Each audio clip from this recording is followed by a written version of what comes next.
Assalamualaikum warahmatullahi wabarakatuh.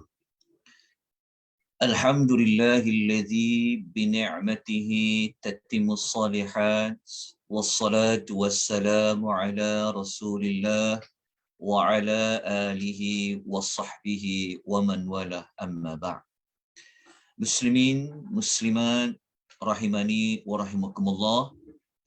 Bersyukur kita kepada Allah Subhanahu wa taala, rasa syukur kita sebanyak-banyaknya kepada Allah dengan kita mengulang-ulangi, memperbanyakkan ucapan Alhamdulillah, segala puji bagi Allah Subhanahu wa taala di atas nikmat pertemuan kita pada setiap minggu. Allah memberikan kita rahmatnya dengan kita dipilih oleh Allah, kita diberikan ruang oleh Allah, diberikan peluang oleh Allah untuk kita sama-sama memahami ayat-ayat yang terkandung di dalam suratul Kahfi. Begitu juga bukan sekadar Allah memberikan kita peluang untuk kita faham ayat-ayat Al-Quran, tetapi Allah juga memberikan kita peluang untuk kita mencari seberapa banyak petunjuk, seberapa banyak teladan daripada ayat-ayat yang kita sedang berikan tumpuan, iaitu kisah berkaitan dengan pertemuan Nabi Allah Khadir, Nabi Allah Musa alaihi salatu wassalam bertemu dengan Nabi Allah Khadir alaihi salatu wassalam. Pagi ini merupakan pertemuan kita buat siri yang ke-42. Alhamdulillah, kita mohon keberkatan dari Allah. Allah memberikan kebaikan yang banyak.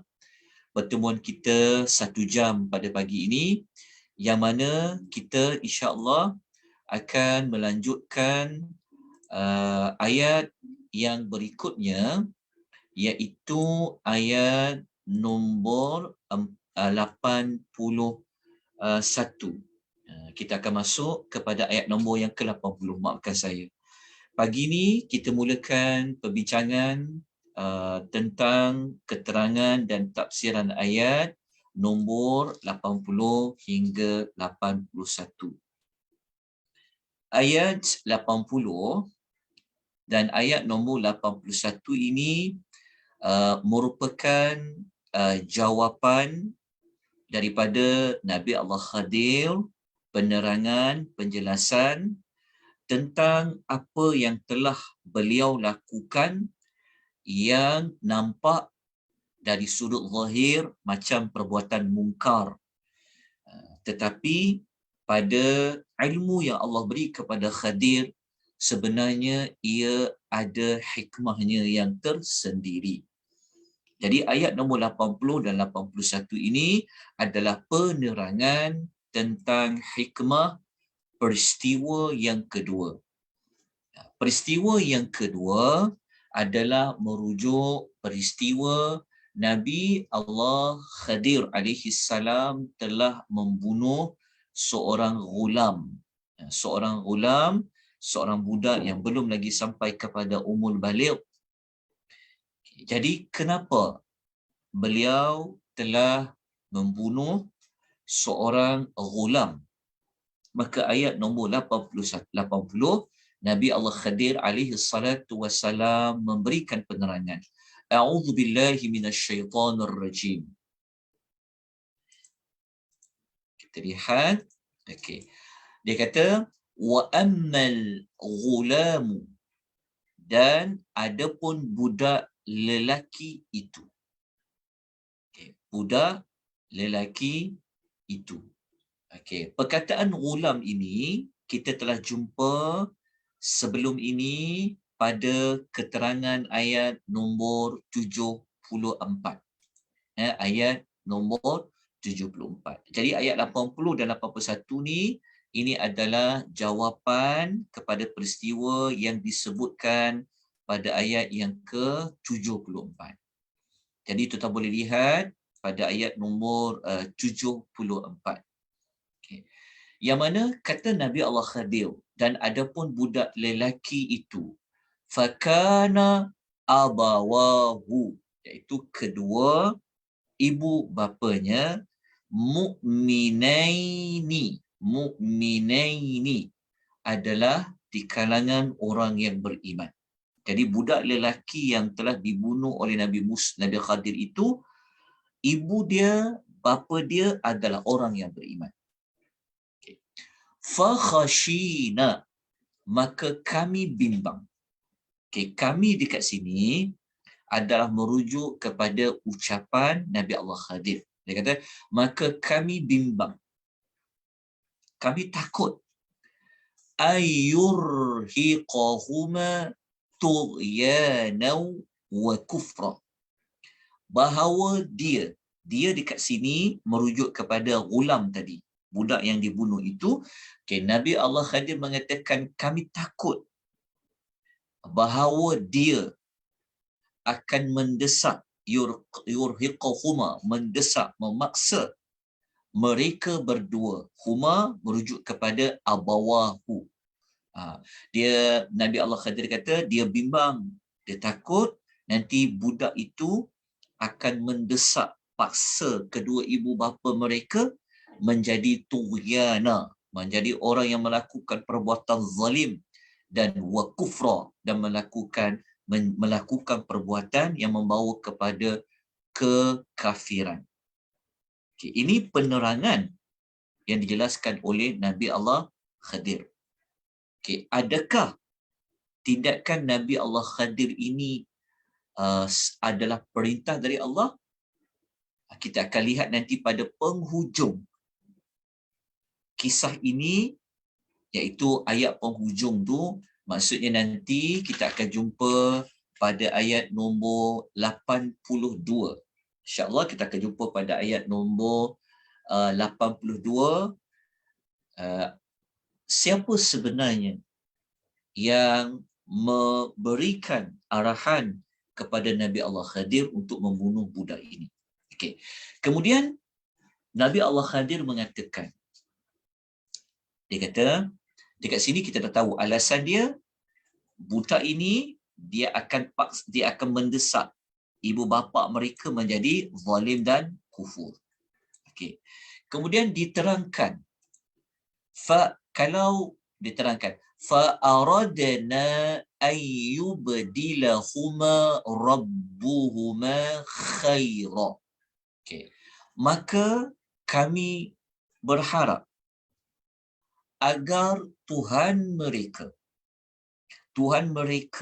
iaitu merujuk kepada Tuhan, kepada ibu mereka, bapa budak itu, ibu budak itu. Sebab kita tahu mak dia, bapa dia adalah mu'minaini, orang yang beriman.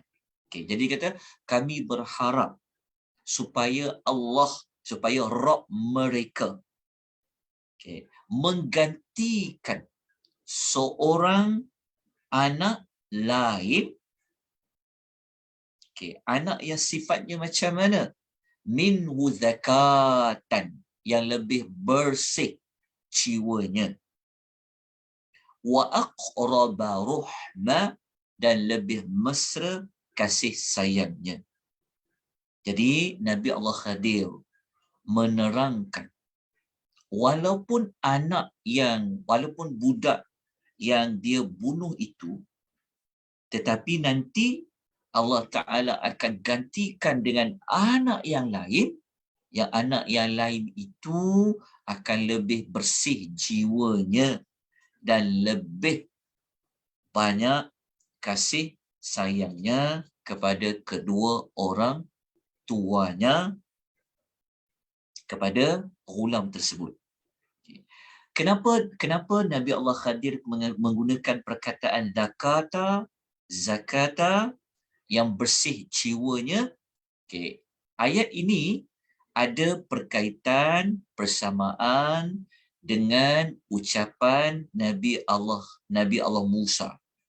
Kalau kita imbas kembali pada ayat nombor 74, kalau kita masih ingat, Nabi Allah Musa pernah tegur Nabi Allah Khadir, yang dia kata, kenapa engkau membunuh satu jiwa yang zakiyatan? Kita tengok balik ayat nombor 74, ada perkataan zakiyah. Zakiyah. Jadi apa yang diucapkan oleh Nabi Allah Musa itu diucapkan kembali oleh Nabi Allah Khadir menggunakan perkataan zakat. Nabi Allah ketika Nabi Allah Musa kata, kenapa kau membunuh satu jiwa yang ia ini suci? Bersih. Suci itu maksudnya kan budak, tidak menanggung dosa. Kan bersih dia. Tetapi ketika Nabi Allah Khadir dah bunuh budak tu, kemudian dia kata nanti Allah akan ganti anak yang lebih zakat, yang lebih bersih lagi jiwanya dan yang lebih dekat rahmatnya. Okey. Boleh faham pada ayat ini? Okey. Kalau kita lihat kepada ayat nombor 80, kita dapat jawapan dia. Jawapan dia apa? Jawapannya Allah, jawapan dia adalah berkaitan dengan bapa dia orang beriman. Bapa dia kedua orang beriman. Jadi bimbang anak tu nanti akan tukarkan bapa dia tu, ibu dan bapanya, menjadi orang yang zalim dan orang yang kufur. Jadi bagi memastikan ibu dan ayah dia masih beriman sampailah bila-bila, maka Allah menyelamatkan mereka berdua ini dengan Allah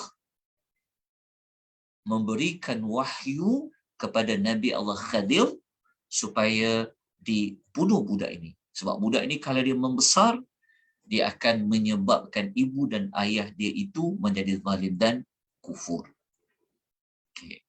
Mungkin ada orang bertanya, maksudnya, okay, kenapa ayat ni kenapa ayat 81 kata nanti Allah ganti seorang anak yang lain? Menunjukkan bahawasanya ibu dan ayah, mereka akan sedih kalau mereka kehilangan anak. Kan? Anak dia mati dibunuh tu. Dan kita tahu dalam banyak cerita, macam kita dengar dalam media cetak, media sosial kan, ada kes anak dia dibunuh, cucu dia dibunuh oleh menantunya kan. Macam-macam kita dengar. Jadi hati bapa dan hati ibu mana yang tidak sedih apabila kehilangan anak? Kehilangan anak. Oleh kerana itulah dinyatakan pada ayat nombor 81, nanti Allah ganti yang lebih baik. Kenapa dikata ganti anak yang lebih baik? Menunjukkan bahawa ayat 80 perintah membunuh anak tadi itu, walaupun bapanya akan sedih, maknya akan sedih, tapi itu adalah arahan Allah. Itu adalah arahan Allah. Maka Nabi Allah Khadir melakukan arahan Allah. Maka siapa yang buat arahan Allah, maka Allah akan gantikan. Jadi di sebalik terbunuhnya anak dia yang seorang ni, tapi Allah menggantikan anak yang lain. Cuma dalam suratul Kahfi kita tak jumpalah mana-mana ayat yang menerangkan anak dia yang baru tu, yang dia akan dapat tu siapa, tak diterangkan. Cuma Allah Ta'ala akan menggantikan. Okay. Daripada dua ayat ni, apa yang kita boleh ambil teladan dalam masa yang sama, kita jadikan teladan-teladan ini sebagai tindakan yang kita kena lakukan selepas kita memahami dua ayat tersebut. Okay. Bagi peribadi saya mencadangkan, kalau saya dah faham ayat tadi, kalau bagi saya, tindakan nombor satu, kita kena menjadi orang yang benar-benar beriman. Apa justifikasi alasan tindakan satu? Kenapa kita kena berusaha sedaya upaya menjadi orang yang benar-benar beriman? Jawapan dia adalah kerana kalau kita jadi orang yang benar-benar beriman seperti ibu budak tadi itu, bapa budak tadi itu, Allah akan jaga kita. Allah akan jaga iman kita melalui Allah hantar orang lain yang lindung iman kita, lindung agama kita. Orang lain dalam kisah ini Allah menghantar Nabi Allah Khadir. Ni kan? Nabi Allah Khadir dihantar oleh Allah untuk membunuh anak orang tu. Kenapa? Kerana anak dia tu akan rosakkan agama bapanya, agama ibunya. Kan? Jadi Allah nak menyelamatkan agama ibu dan bapa ni, maka Allah Ta'ala lindung mereka dengan Allah Ta'ala mendatangkan Nabi Allah Khadir. Itu teladan nombor 1. Lepas tu kalau kita ni beriman, sudah pasti Allah akan jaga orang beriman. Akan ada saja perlindungan yang Allah akan hantar.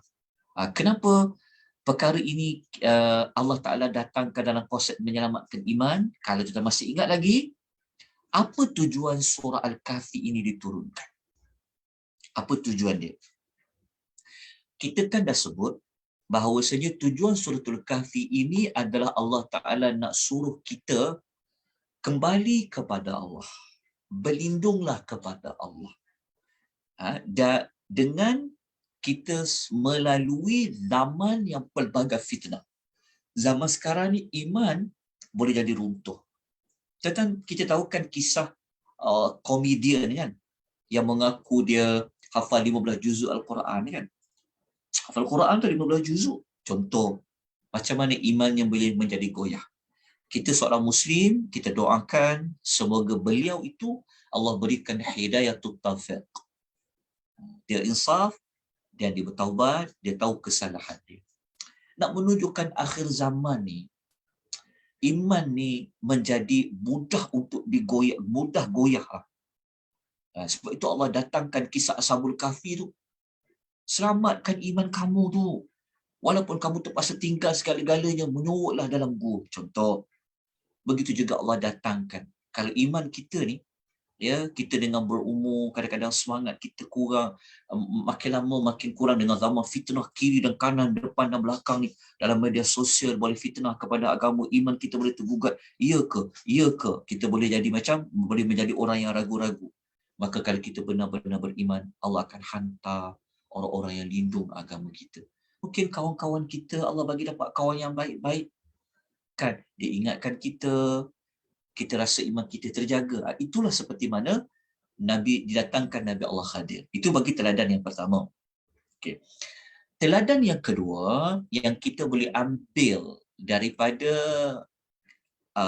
dua ayat ini adalah kita kena berhati-hati dengan fitnah anak-anak. Kita kena berhati-hati dengan anak-anak. Kenapa saya kata fitnah anak-anak? Kerana anak kita ni, dia adalah ujian yang Allah hantar kepada kita. Kita jangan seronok-seronok je nak dapat anak. Tetapi ingat, anak tu, dia adalah fitnah, dia adalah ujian yang besar yang ada dalam rumah kita. Anak ni, kalau kita baca dalam, saya sokong teladan yang kedua ni, kukuhkan maklumat ni dengan ayat dalam surah At-Taghabun. Dia ada banyak ayat lain yang Allah kata tentang anak-anak ni. Tapi kalau saya ambil ayat 64 terus dalam surah At-Taghabun ni, ayat nombor 14, surah nombor 64. Kalau kita baca dekat surah At-Taghabun, kita akan mendapati Allah kata anak kita ni musuh tau bagi kita, boleh jadi musuh bagi kita. Kita baca ayat nombor 14, Allah kata, muka surat 557, surah At-Taghabun ni, ayat betul lah, ayat muka surat 557, kita tak akan jumpa Allah kata apa? Ya ayyuhalladzina amanu, wahai orang-orang yang beriman. Inna min azwajikum, sesungguhnya di antara isteri-isteri kamu, wa auladikum, dan anak-anak kamu, aduwwal lakum fahdharuhum, ada yang menjadi musuh bagi kamu, Allah yang kata dekat hujung tu. Allah kata apa? Fahdharuhum. Allah kata hati-hati terhadap mereka. Berhati-hati terhadap mereka. Anak ni dia boleh menjadi musuh kepada kita terhadap agama. Anak ni dia boleh pengaruh kita. Ayah ni bila dia makin tua, dia sangat bergantung pada anak-anak. Kan? Anak cakap apa kadang-kadang tak ada pilihan, ikut. Kan? Kita pernah lalui kerana anak lah. Kerana nak ikut anak sangat, sampai tak sempat nak belajar. Kadang-kadang tak sempat macam-macam. Kerana anak-anak. Allah bagi tahu dah, hati-hati dengan isteri pasangan kamu dan juga kepada anak kamu. Maksudnya anak-anak, pasangan dan anak-anak ni boleh pengaruhi agama kita. Macam budak tu kalau dia besar, dia boleh dia akan boleh mempengaruhi bapa dia. Jadi hati-hati. Allah mengingat. Jadi kisah budak tu kita kena ambil pelajaran. Moga-moga Allah menjadikan anak kita ni adalah anak yang anak-anak yang saleh. Yang anak tu boleh bawa kita ke syurga. Anak kita, anak yang tegur kita, boleh bagi nasihat kepada kita. Yang boleh bimbing kita untuk dekat pada Allah Azza wa Jalla. Tapi ada anak-anak yang kita kena hati-hati. Kemahuan mereka, pengaruh mereka tidak tanduk mereka. Itu untuk teladan yang kedua. Teladan yang kedua ni juga, kita boleh mengambil sudut anak ni adalah ujian dari sudut ini. Dari sudut, okay. Kalau kita baca ayat nombor 80, kalau kita baca ayat nombor, okay, begini. Anak-anak ni, kalau kita tengok konsep kan, kalau kita tengok, ya, di sini dah tengok, okay. Bapa dia orang beriman, betul tak? Bapa dia mukmin, orang beriman. Tapi Allah bagi anak tu anak yang macam mana? Anak yang akan buat perbuatan zalim dan kufur. Betul tak? Okay. Dia sebenarnya ada hadis. Kalau kita baca Al-Quran ni, kita tak jumpa. Kalau kita baca Al-Quran, kita tak jumpa dalam hadis, dalam ayat surah Al-Kahfi ni, kita tak jumpa anak tu membesar. Cuma kita tahu dia dibunuh saja. Tapi kalau kita baca hadis, riwayat Bukhari, ada dinyatakan anak tu nanti dia membesar, dia mempunyai pengaruh, dia akan desak bapa dia tu dengan ibu dia. Okay. Kalau kita lihat sudut lain, sudut lain,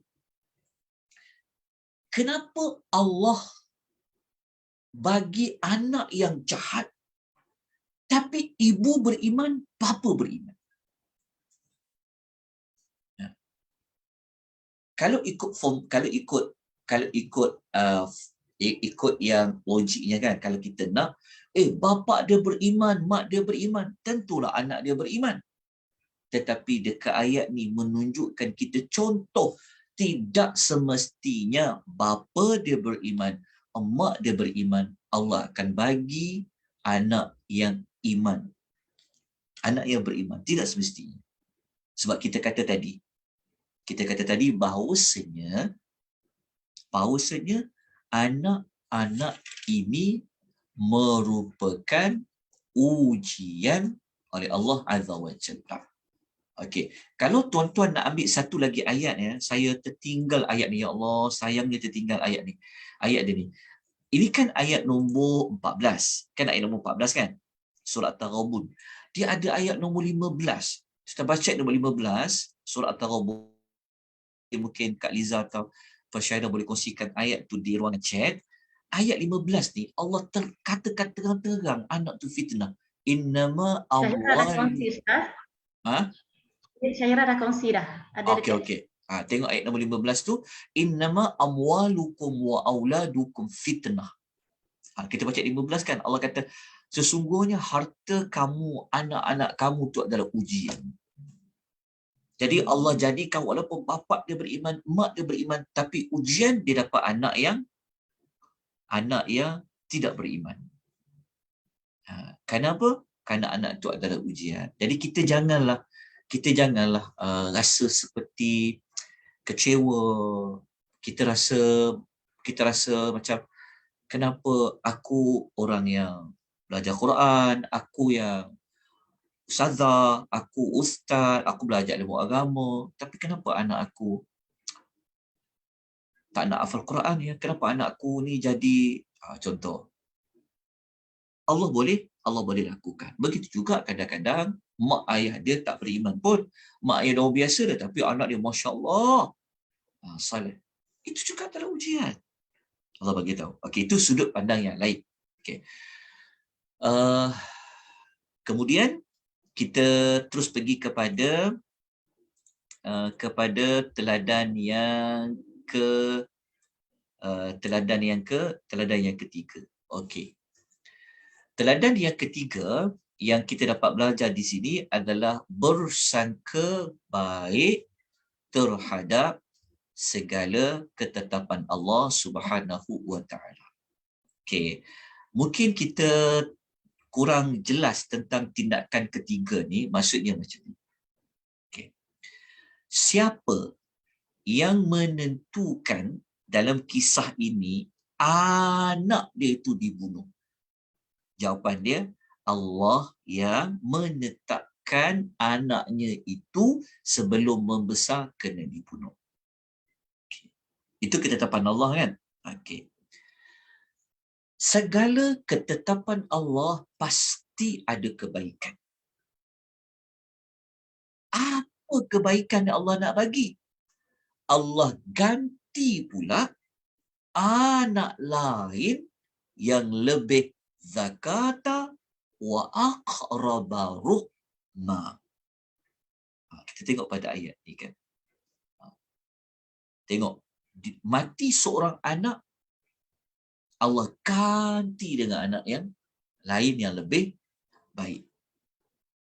Kita pun selalu diajar, kalau kita ditimpa mana-mana musibah, kita kena ucapkan antara doanya adalah gantikanlah yang lebih baik. Wakhluf li khairam minha. Gantikan yang lebih baik. Kenapa kita minta ganti yang lebih baik?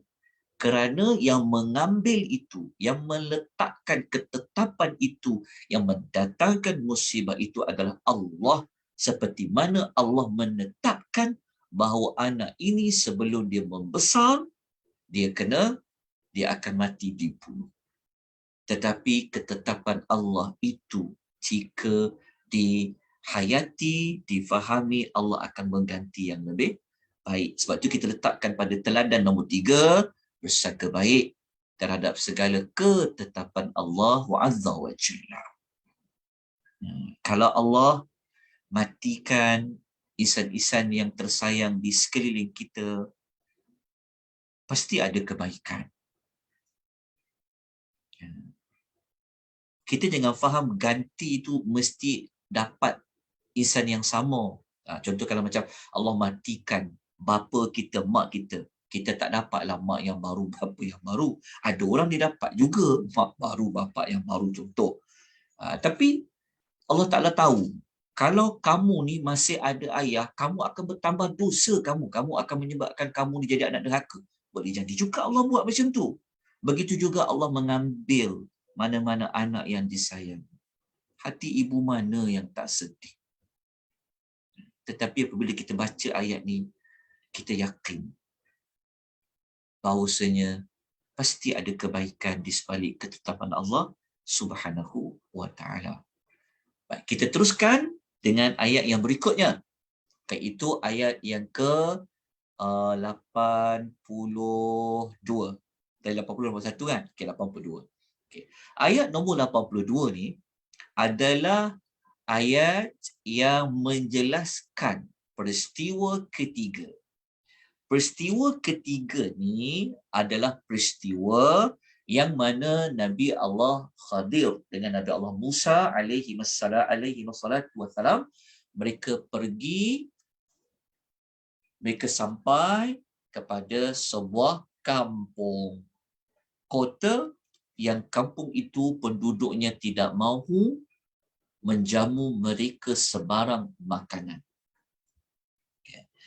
Jadi ayat nombor 82 menjelaskan kenapa Nabi Allah Khadir menolong ada satu tempat dinding rumah tu dah nak hampir roboh. Kenapa dia tegakkan balik?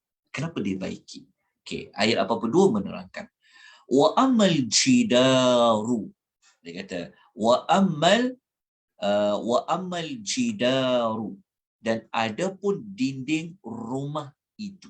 Okay, kalau nak tahu cerita tentang ditegakkan dinding rumah, maka kena kembali melihat ayat 77. Jadi ayat nombor 82 ni, pasangan dia adalah dengan ayat nombor 77. Ayat 77 ada menceritakan tentang perjalanan Nabi Allah Musa dengan Nabi Allah Khadir ke satu kampung. Okay. Jadi dia kata Nabi Allah Khadir, dan ada pun dinding rumah itu pula adalah fakana li ghulamaini yatimaini, adalah milik dua orang anak yatim. Dua orang anak yang belum lagi baligh, sebab tu dia panggil ghulamai. Ghulamai maksudnya dua ghulam, dua budak yang masih lagi belum baligh, tetapi mereka ini juga adalah yatimaini, yang dia yatim. Okey, rupa-rupanya dinding rumah milik dua orang anak yatim. Maknanya bapa dia tak ada, mak dia tak ada. Kita tengokkan Allah susun. Tengok bagaimana Allah susun cerita. Kalau tadi tu ayah masih ada, mak masih ada. Mak beriman, bapa beriman, tapi anak tak beriman. Dalam kisah ni pula, ayah dia tak ada kat muka bumi dah. Kan? Tetapi bapa dia macam mana? Bapa dia dah meninggal tu macam mana? Okey, kita akan tengok lepas ni. Tapi dekat sini dua milik dua orang anak yatim. Okey, fil madinati, yang berada di bandar itu. Okey, kenapa saya highlightkan Madinah? Madinah. Ini kita jangan faham Madinah, bumi Madinah tu. Bukan yang di Arab Saudi Madinah ni. Madinah ni adalah kalimah lain yang menjelaskan tentang Qaryah. Okay. Kalau perhatikan baik-baik, siapa yang ada nota ataupun kalau dia ada Quran terjemahan, cuba tuan-tuan tengok pada ayat nombor 77. Tuan-tuan akan jumpa perkataan ahla qaryah. Ahla qaryah, kan? Allah guna perkataan qaryah ayat 77. Tapi dekat ayat ini, kenapa ditukar menjadi Madinah? Madinah ni maksudnya kalimah yang menunjukkan lebih membangun tempat tu. Kalau kita kata Madinah ni bandar lah.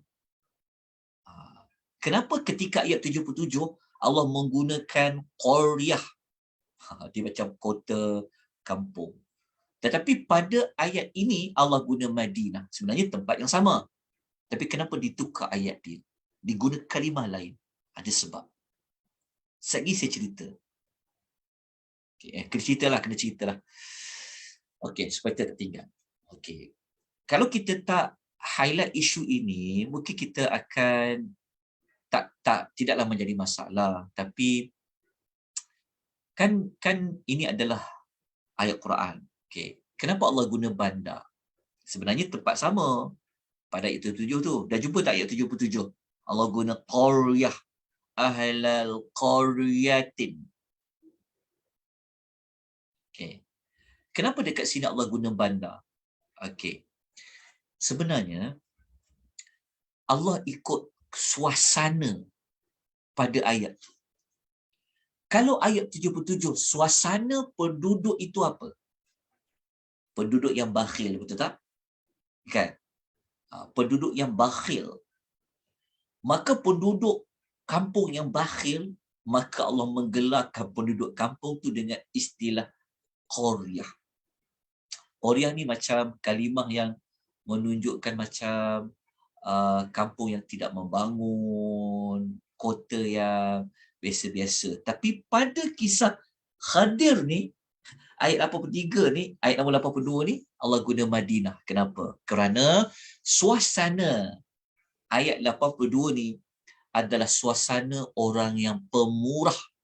Sebab Nabi Allah Khadir kan dia telah tegakkan dinding tu.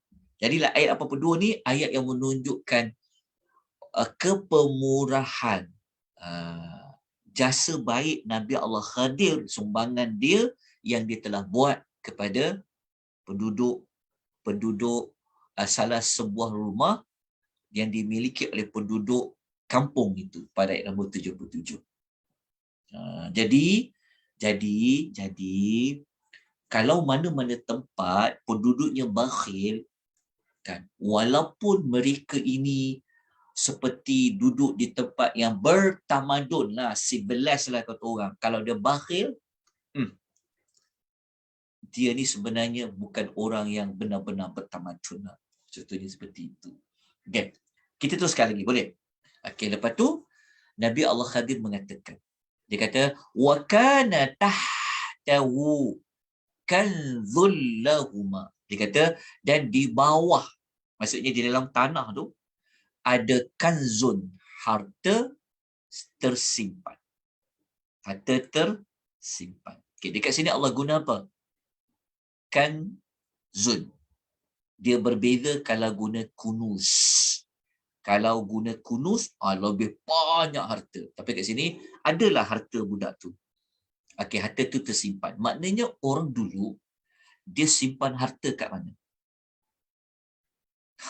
Orang dulu simpan harta di mana? Disimpan di dalam tanah. Ditanam harta tu. Kalau tuan nak ambil tindakan selepas tadabbur, keluarkan harta dekat bank, pergi simpan harta tu di dalam tanah. Okey, tak adalah maksud saya gurau je. Maksudnya pada ayat ni menunjukkan bahawa orang dulu menyimpan hartanya di dalam tanah disimpan. Macam cerita siapa? Ingat tak ada cerita P.W. tu? Cerita siapa? Alibaba Bujang Lapuk, Ustaz. 40 penyamun 40 penyamun Alibaba Bujang Lapuk, dia masuk gua, dia ambil harta orang tu kan, nyanyi seng mata kejing, tu kan. Kan dia tanam harta tu di dalam tanah. Macam tu lah kot. Mungkin cerita tu mengambil ibrah ayat ni kot, ayat suratul Kahfi tu. Okey. Kemudian Nabi Allah Khadir cerita lagi. Dia kata, wa kana abuhuma salihah. Okey, dia kata, dan bapa mereka ini pula, bapa kepada mereka berdua ini pula orang yang salih. Okey.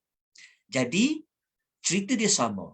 Kalau tadi cerita tentang ibu dan ayah yang salih, tapi kali ni pula ibu mereka ini, ayah mereka ini di kalangan orang yang salih. Masih lagi cerita orang yang salih. Kenapa tuan-tuan?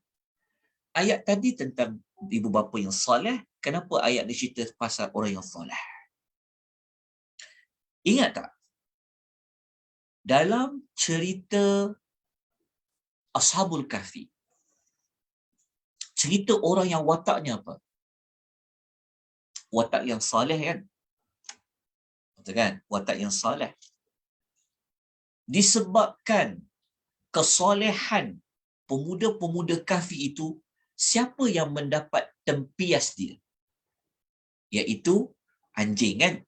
Yang Allah masukkan. Ingat lagi kita belajar sebelum ni, yang anjing tu Allah sebutkan dia termasuk di antara yang duduk dalam gua. Lepas tu ketika mana mereka berteka-teka berapa jumlah penghuni Al-Kahfi tu, kan Allah sebut kan, termasuk anjing. Maknanya anjing ini dipaparkan ceritanya kerana apa? Kerana kesan daripada bersahabat dengan orang-orang yang salih. Itu kita, kalau masih ingat lagi, kita pernah sebut sebelum ni. Kita pernah sebut teladan dia, berkawanlah dengan orang-orang yang salih. Kalau haiwan seperti anjing mendapat keberkahan berkawan dengan orang yang salih, apatah lagi kita manusia yang mulia yang Allah berikan akal kalau kita berkawan dengan orang salih. Rupa-rupanya Suratul Kahfi ni sampai tahap ini, dia banyak cerita tentang orang yang salih, orang yang salih. Kenapa? Kerana akhir zaman. Akhir zaman, kalau kita silap pilih orang, agama kita boleh rosak. Akidah kita boleh terpesong. Iman kita akan makin jatuh. Tapi kalau kita berkawan dengan orang-orang yang salih, kita akan ingat Allah.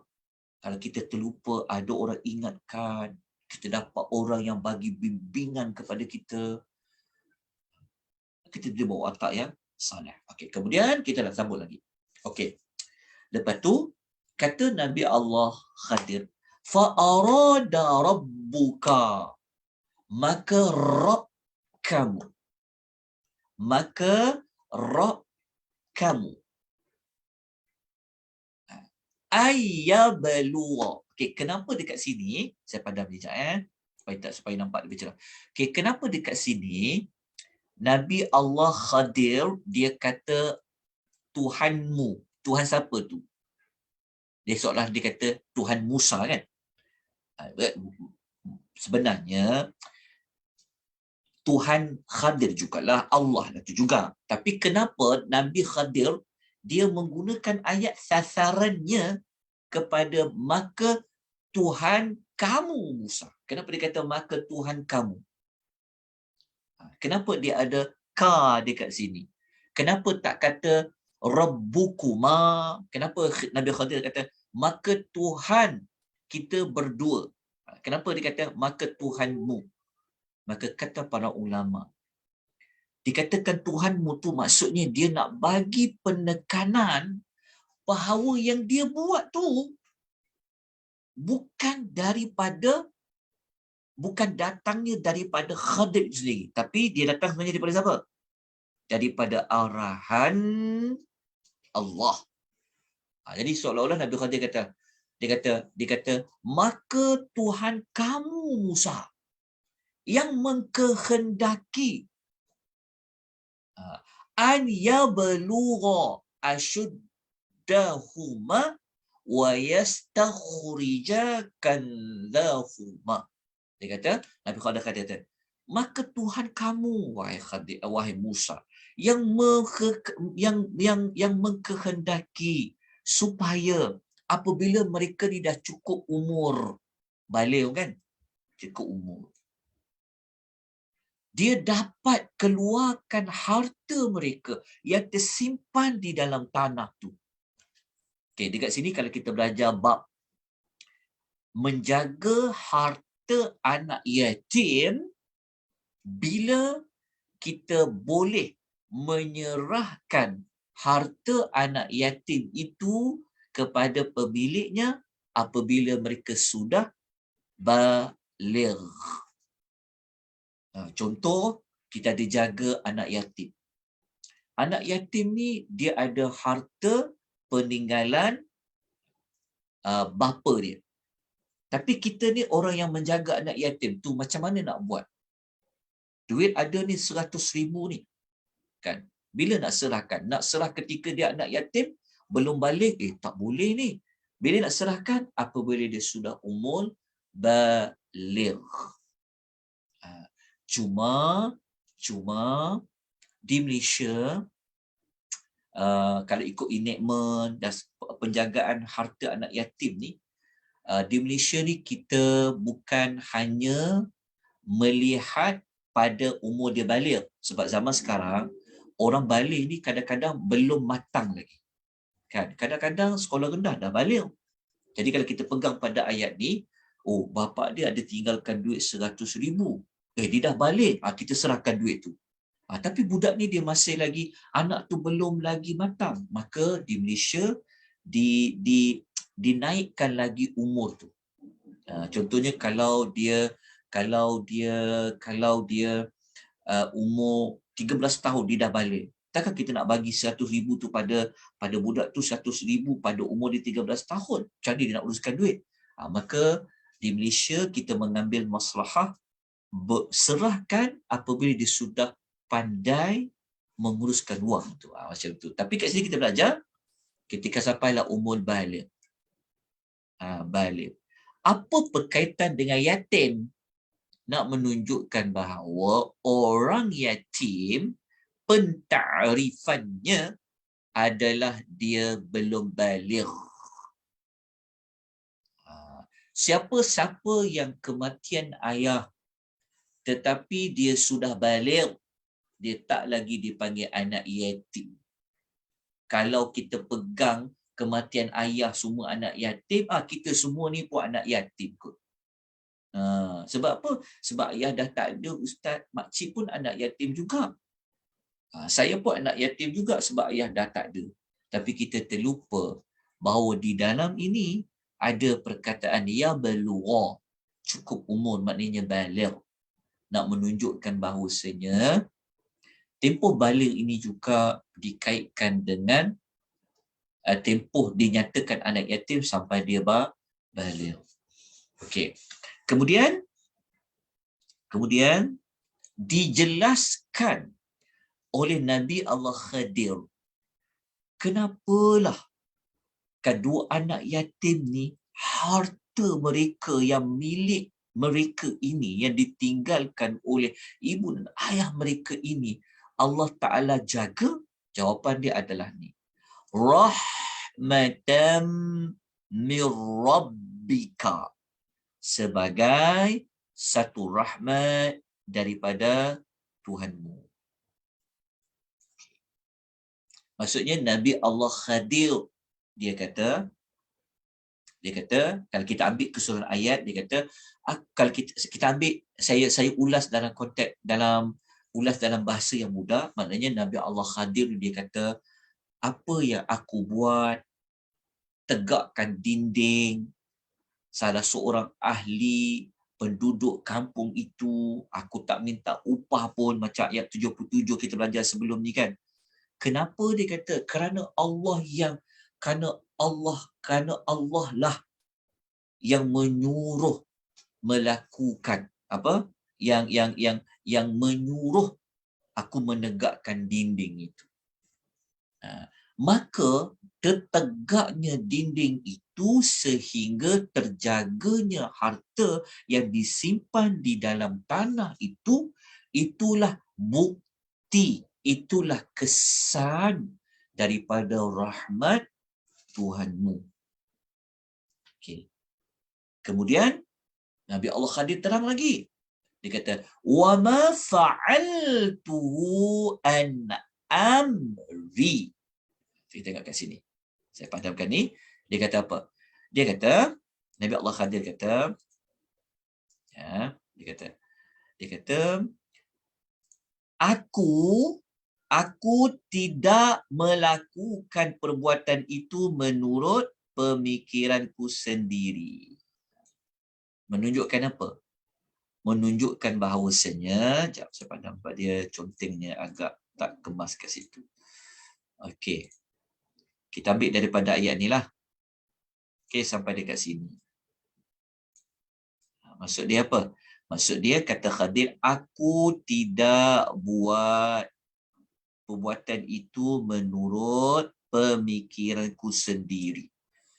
Jadi statement ayat ni sebenarnya digunakan oleh para ulama nak menentukan bahawa Nabi Khadir ni sebenarnya dia adalah Nabi. Kan kita sebut awal-awal berlaku perselisihan pendapat di kalangan para ulama. Dia ni Nabi ke dia tak Nabi? Maka para ulama yang mengatakan Nabi Khadir ni adalah Nabi, inilah antara statementnya. Dia cakap, aku tak buat semua itu menurut pemikiranku sendiri. Menunjukkan dia dapat arahan dari siapa? Kita baca tadi. Maka Tuhanmu mengkehendaki. Macam mana dia boleh dapat arahan dari Allah? Mendapat arahan dari Allah sudah pasti biasanya dia adalah Rasul. Dia ada juga manusia biasa yang didapat ilham. Ilham tu maksudnya dia mengambil tindakan sama seperti yang Allah kehendaki. Contohnya macam ibu Nabi Musa. Kan ibu Nabi Musa kan dia letakkan anaknya masih bayi di dalam kotak kayu kan. Tapi ibu Musa dia bukan Nabi. Tapi dia buat tu sama seperti yang Allah kehendaki. Itu yang dipanggil Allah memberikan ilham.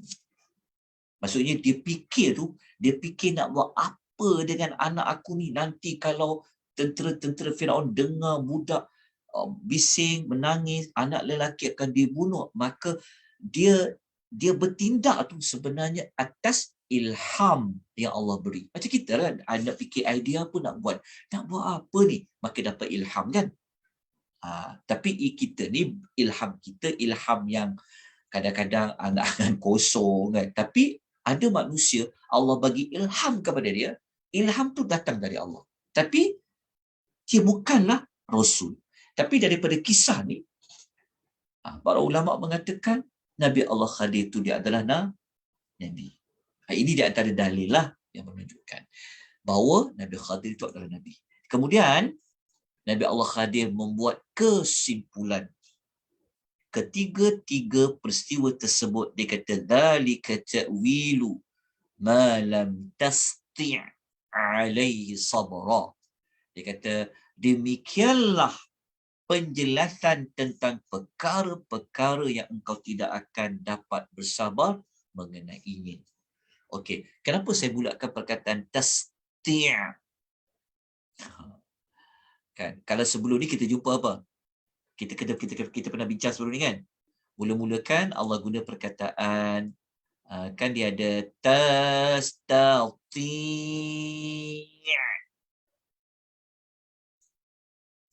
Kan?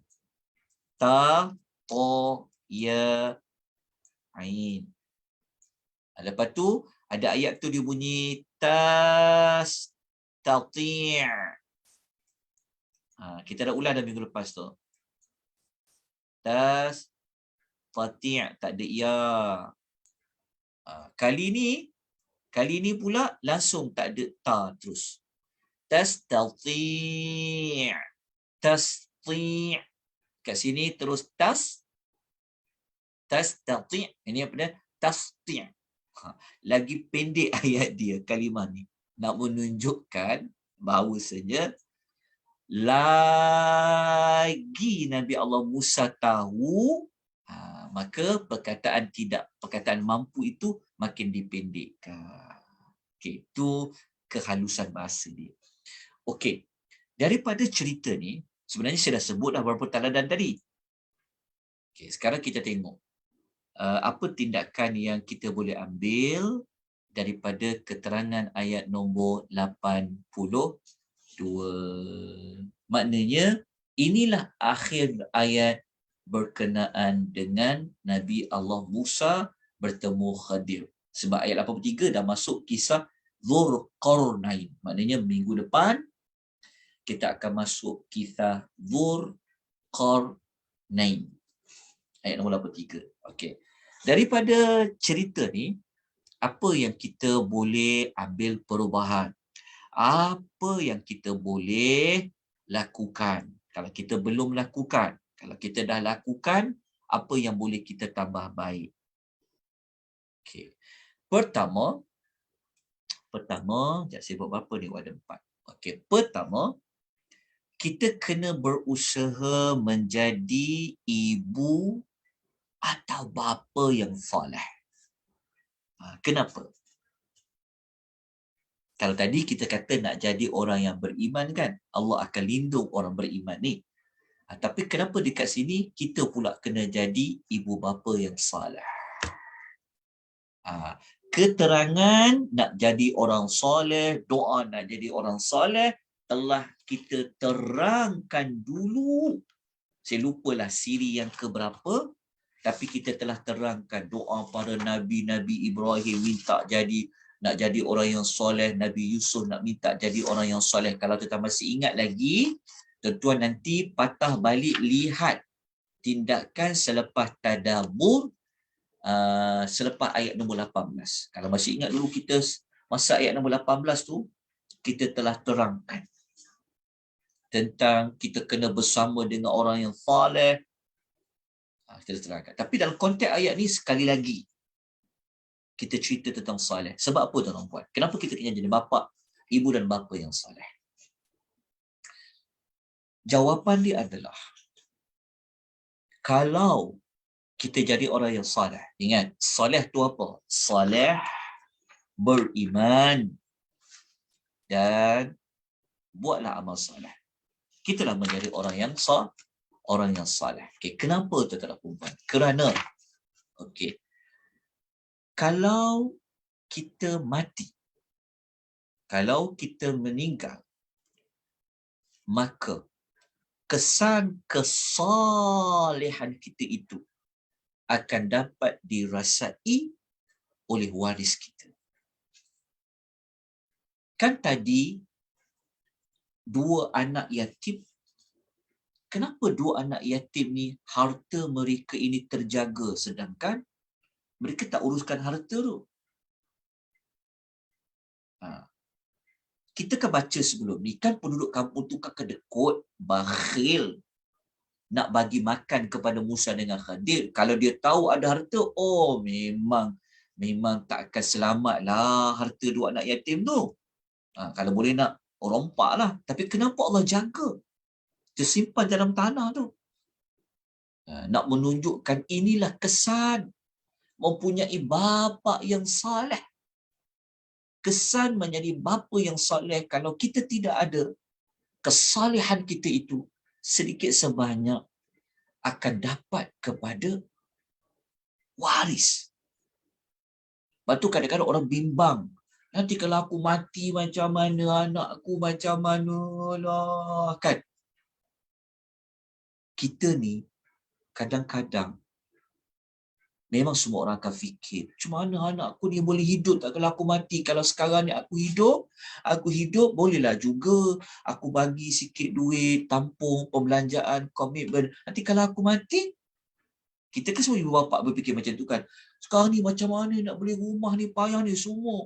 Tak mampu ke tak mampu anak-anak zaman sekarang nak beli rumah dengan harga dekat juta-juta contoh. Kita terfikir macam tu. Tapi kita terlupa apa yang kita bimbangkan itu, ia boleh dirungkaikan kalau kita menjadi bapa dan ibu yang soleh. Bukan bermaksud anak tu, kalau kita jadi soleh, mak dia soleh, anak tu tak perlu bekerja. Tak. Ini dia panggil keberkahan. Kalau kita orang yang soleh, mak soleh, bapanya soleh, nanti Allah Ta'ala akan jaga waris dia. Inilah ayat dia. Kita tinggalkan anak-anak kita dengan iman dan amal kebaikan kita kepada Allah Azza wa Jalla. Kita boleh ambil daripada kisah ni lah. Kan? Yang kita tahu yang ayat dia kata wakana abuhuma salihah. Sedangkan kedua ibu bapa mereka orang salih, tapi tu anak yatim. Kan macam mana? Anak yatim, mak dan ayah tak ada. Betul tak? Waktu kita bimbang kalau aku mati ni, anak aku masih kecil, macam mana ni? Tapi kita belajar ayat ni, tak apalah. Kita ada Allah. Allah tidak mati. Allah maha hidup. Rezeki anak-anak tak terputus kalau kita mati. Tetapi kesalehan yang kita tinggalkan itu akan dapat membantu kehidupan anak-anak. Itu yang kita kata, berusahalah menjadi ibu bapa yang saleh. Nanti Allah akan jaga anak-anak yang ditinggalkan. Tambah-tambah kalau anak-anak tu yatim. Percayalah dengan Allah Azza wa Jalla. Percaya dengan Allah Azza wa Jalla, yakin. Inilah sebab kita belajar. Okey, yang kedua. Teladan yang kedua Kenapa Nabi Musa dia sanggup menegakkan dinding rumah tu tanpa minta upah? Memanglah kita tahu Allah yang suruh dia. Okay. Secara tidak langsung, kita digalakkan memberi khidmat kepada orang-orang yang salih. Memberi khidmat kepada orang-orang yang salih. Kita tahu keluarga ni dulu, ataupun ada sekarang orang salih, tok guru kita, siapa-siapa, kita boleh bagi khidmat kepada mereka. Okey. Jadi kita lihat seterusnya, yang ketiga, kita tidak lakukan apa yang telah dilakukan oleh Nabi Khadir. Tindakan tiga ni, janganlah tuan-tuan, nanti lepas ni, naik, contohnya tuan-tuan pergi naik feri, kan? Naik feri di Pulau Pinang. Seronok naik feri, ataupun naik feri seberang nak pergi Langkawi. Tuan-tuan duduk kat bawah, tuan-tuan pergi ambil tukur, tuan-tuan pergi bocorkan feri tu. Kenapa? Saya buat sama seperti Nabi Khadir. Jangan buat macam tu. Sebab apa? Sebab kan kita baca ayat tadi. Dia kata, wa ma fa'altu an amri, aku buat tu bukan ikut fikiran aku sendiri. Maknanya apa? Kan dia Nabi, Allah yang suruh. Lepas tu kita ni memang dah tak ada Nabi. Jadi jangan juga jumpa budak tu bunuh budak tu. Dekat mahkamah hakim tanya, kenapa kau bunuh budak tu? Saya mengambil teladan kisah Nabi Allah Khadir. Jangan. Okey, okay, tidak melakukan apa yang dilakukan oleh Nabi Allah Khadir alaihi salam. Okey. Yang keempat, kita kena mencari rahmat Allah. Kenapa kita kata kena cari rahmat Allah? Okey. Tuan-tuan, tengok ayat ni balik. Ayat hujung ni. Kan? Kesan daripada rahmatam min rabbika, kesan daripada rahmat daripada Tuhanmu, apa yang Allah buat. Kalau kita dapat rahmat Allah Ta'ala tu dapat apa?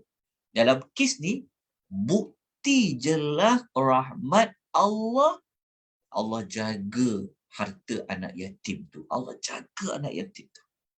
Itu rahmat dari Allah. Okey. Lepas tu kita kata dalam hidup ni, buat apa pun cari rahmat Allah. Okey. Kalau kita perasan, kisah Nabi Musa dengan Khadir ni sebenarnya dia banyak berkaitan dengan rahmat Allah. Kalau selama ni kita duk bincangkan rahmat. Kalau orang tanya, apa bukti rahmat Allah? Kita boleh guna contoh dalam suratul Kahfi ni. Boleh gunakan contoh dalam suratul Kahfi ni. Okay, kita tengok contoh dia. Okay, Kalau waktu kita baca mula-mula kisah Nabi Musa lah, yang Khadir kan. Okay, kita kena tengok ayat ni. Saya minta ada waktu lagi tak ni? Kau berapa dah ni jam ni? Sekejap Okay, kita tengok sikit. Okay, contoh ingat tak? Pada ayat nombor 65. Kalau kita pergi ayat nombor 65, kita akan jumpa Allah kata Nabi Allah Khadir ni dapat rahmat. Tengok ayat nombor 65 Saya. Okey, kita nampak tak ayat 65 yang saya paparkan sekarang? Nampak tak? Nampak, Ustaz. Kan. Dekat sini kan Allah kata Nabi Musa dengan Yusha bin Nun, dia jumpa di antara hamba-hamba kami. Okey, hamba tu dia dapat apa? Atainahu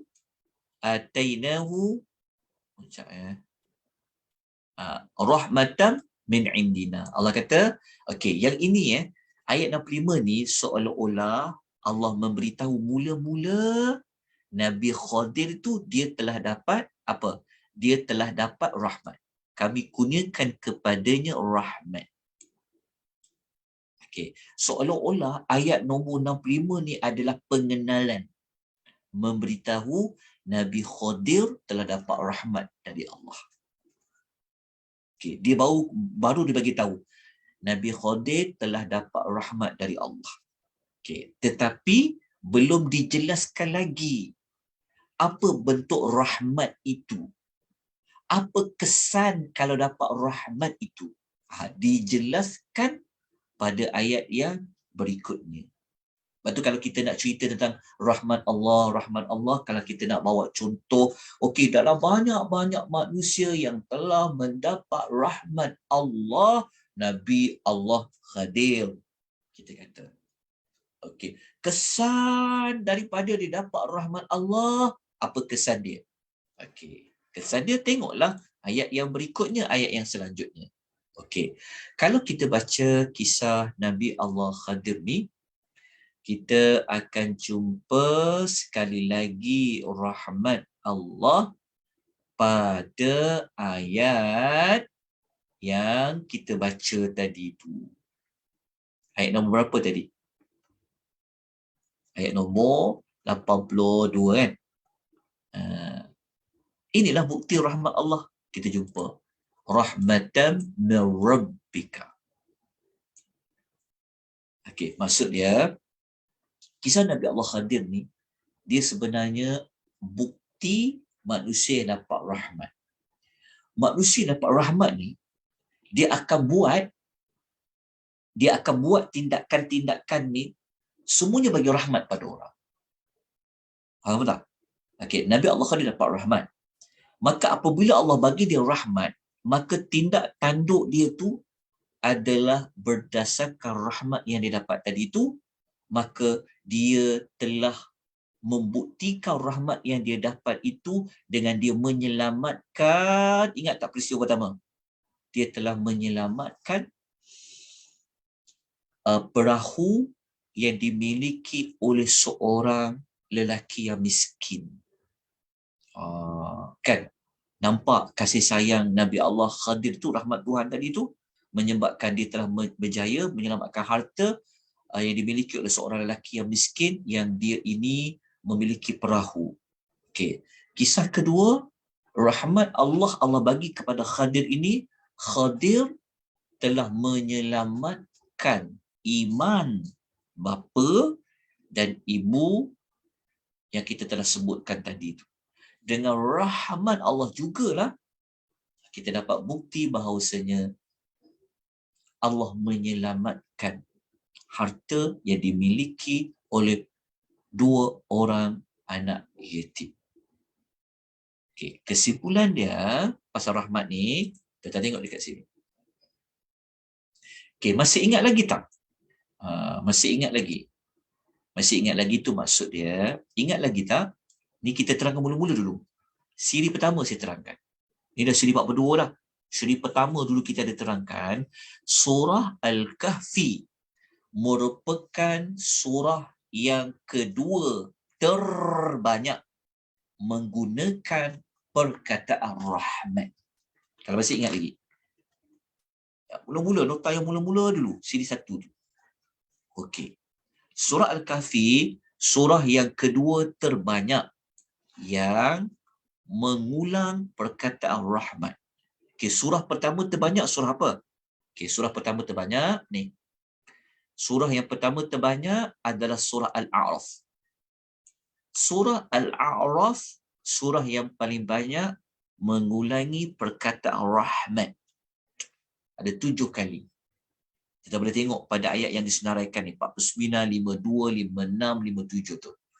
Okey, tetapi surah yang kedua terbanyak dikongsi juga oleh surah Al-An'am. Ada 6 kali.